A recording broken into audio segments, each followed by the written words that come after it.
नहमदुहु व नुसल्ली व नुसल्लिमु अला रसूलिहिल करीम। मोहतरम नाज़रीन किराम, अस्सलामु अलैकुम रहमतुल्लाहि व बरकातुहू। कुरान था, कुरान है, कुरान रहेगा। ईमान था, ईमान है, ईमान रहेगा।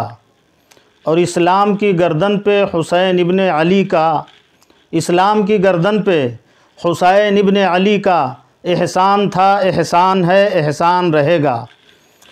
मुअज़्ज़ज़ नाज़रीन किराम, मैं फिर आज आप तक ये चौथा सबक लेकर पहुंचा हूं और आपकी खिदमत में पेश कर रहा हूं।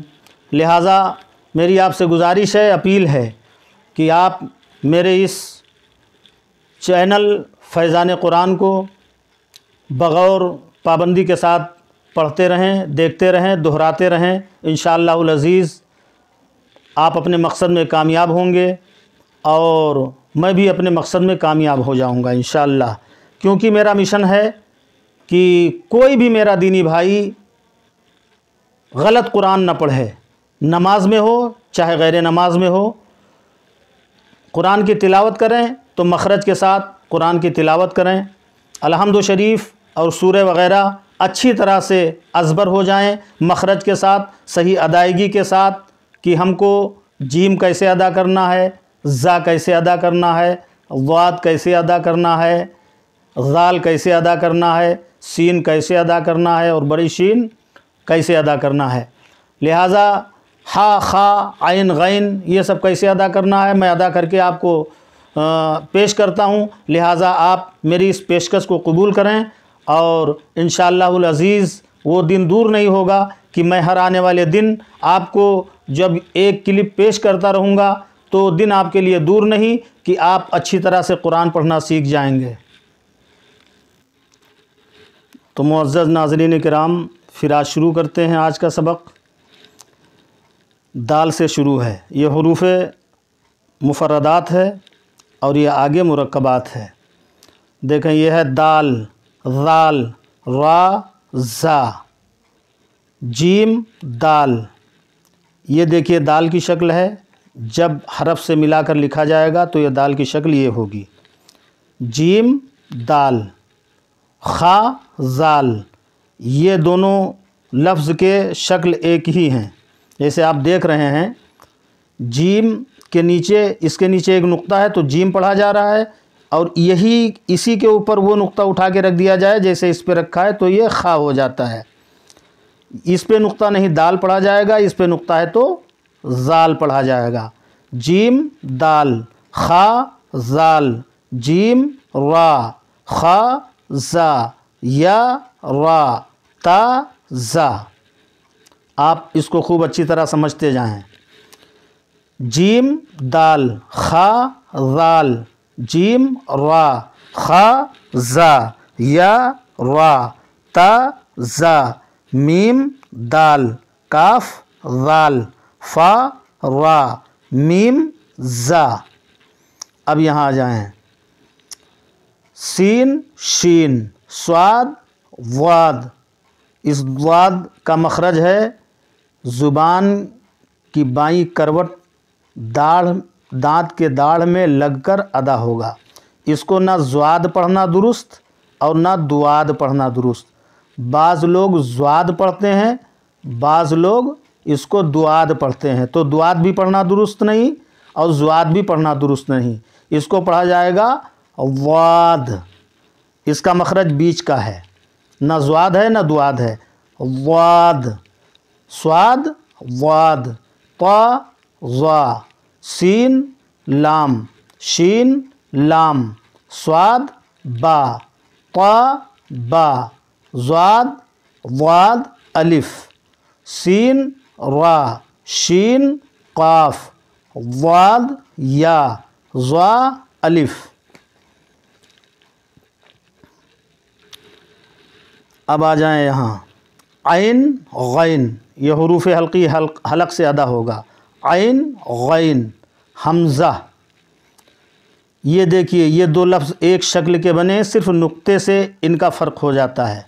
नुक्ते से ये हरफ बदल जाते हैं, इसकी शनाख्त बदल जाती है। इस पे नुक्ता नहीं तो इसको आइन पढ़ा जाएगा, इस पे नुक्ता है तो इसको गैन पढ़ा जाएगा। اس پہ نقطہ ہے تو اس کو زا پڑھا جائے گا، اس پہ نقطہ نہیں تو اس کو را پڑھا جائے گا۔ عین زا، غین را، صاد عین، ضاد غین۔ دیکھیے یہ دونوں بھی ایک ہی شکل کے حروف ہیں، یہ صاد عین اور ضاد غین، صرف نقطے سے فرق ہو گیا۔ اس پہ نقطہ نہیں تو صاد عین پڑھا جا رہا ہے، ان دونوں حرف پہ نقطہ ہے تو اس کو ضاد غین پڑھا جا رہا ہے۔ با عین دال، تا غین دال، یہ دونوں کے شکل ایک ہیں، آپ اچھی طرح دیکھ رہے ہیں۔ یہ با عین دال کا شکل بھی ایک اور تا غین دال کا بھی شکل وہی، جو اس کا شکل ہے وہی اس کا شکل ہے، صرف نقطے سے فرق ہو رہا ہے۔ یہاں نیچے نقطہ ہے تو با پڑھا جا رہا ہے، یہاں اوپر دو نقطہ ہے تو اس کو تا پڑھا جا رہا ہے۔ اگر اسی پر ایک نقطہ ہوتا تو اس کو نون پڑھا جاتا، مگر یہاں چونکہ دو نقطہ ہے اس لیے تا پڑھا جا رہا ہے۔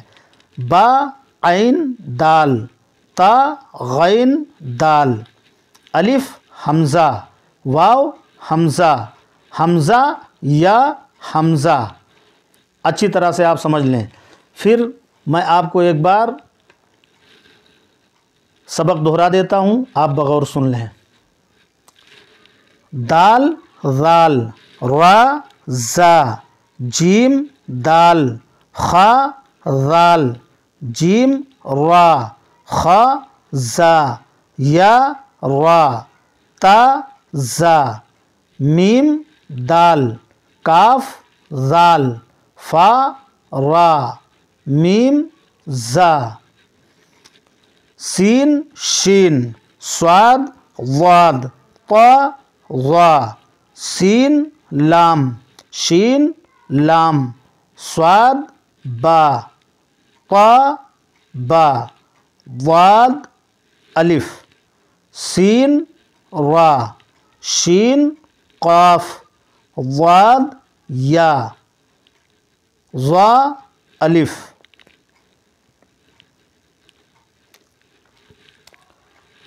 عین غین حمزہ، یہ ہے عین، یہ ہے غین، یہ ہے حمزہ، یہ حلق سے ادا ہوں گے یہ حروف، آپ اس کو حلق ہی سے ادا کریں گے۔ حروف حلقی 6 ہیں، حمزہ ہاؤ، عین ہاؤ، غین خا، یہ حروف حلقی ہیں، اس کو حلق سے ہی ادا کرنا ہے۔ لہٰذا یہ عین پھر غین حمزہ، عین زا، غین را، صاد عین، ضاد غین، با عین دال، تا غین دال، الف حمزہ، واو حمزہ، حمزہ یا حمزہ۔ یہ سبق آپ کا پورا ہوا۔ تو محترم سامعین کرام، اسی طرح سے جس طرح پیش کر رہا ہوں اسی طرح سے انشاءاللہ آپ کو سبق پیش کرتا رہوں گا، مگر بس آپ سے ریکویسٹ ہے، گزارش ہے، اپیل ہے کہ آپ اس میرے یوٹیوب چینل کو یعنی فیضان قرآن کو سبسکرائب کریں، اور اس کے ساتھ ساتھ ویڈیو اچھی لگے، سبق آپ کو اچھا لگے تو کمنٹ میں اپنی رائے کا اظہار کریں اور لائک کریں تاکہ میری حوصلہ افزائی ہو، اور انشاءاللہ العزیز آپ کو یہ میں پیش کرتا رہوں گا، آپ سنتے رہیں گے، آپ پڑھتے رہیں گے۔ مولا کریم کی بارگاہ میں دعا ہے پروردگار عالم ہمارے جملہ مومن بھائیوں کو توفیق عطا فرمائے کہ وہ قرآن مقدس کو اچھی طرح مخرج کے ساتھ پڑھ سکیں، اور نماز میں بھی مخرج کے ساتھ الحمد شریف اور سورہ وغیرہ جو بھی تسبیحات وغیرہ پڑھے جاتے ہیں، تحیات وغیرہ پڑھے جاتے ہیں، وہ سب اچھی طرح سے مخرج کے ساتھ ادا کریں تاکہ آپ حضرات کو اس کا ثواب ملتا رہے، کیونکہ مخرج کے ساتھ جب قرآن پڑھیں گے، مخرج کے ساتھ نماز میں آیتیں پڑھیں گے، سورتیں پڑھیں گے، تسبیحات پڑھیں گے تو آپ کا درست رہے گا۔ لہٰذا آپ کے درست کرنے کے لیے میں پیش کر رہا ہوں، اور علماء کرام حفاظ و قراء کی بارگاہ میں گزارش ہے کہ اگر وہ اس کو سنیں تو میری حوصلہ افزائی فرمائیں، اور میرے یہ ویڈیو کو ان پڑھ لوگوں تک، عوام تک جو ہے شیئر کرتے رہیں تاکہ آپ کو بھی اللہ تبارک و تعالیٰ اس کی جزا عطا فرمائے۔ وما علینا الا البلاغ۔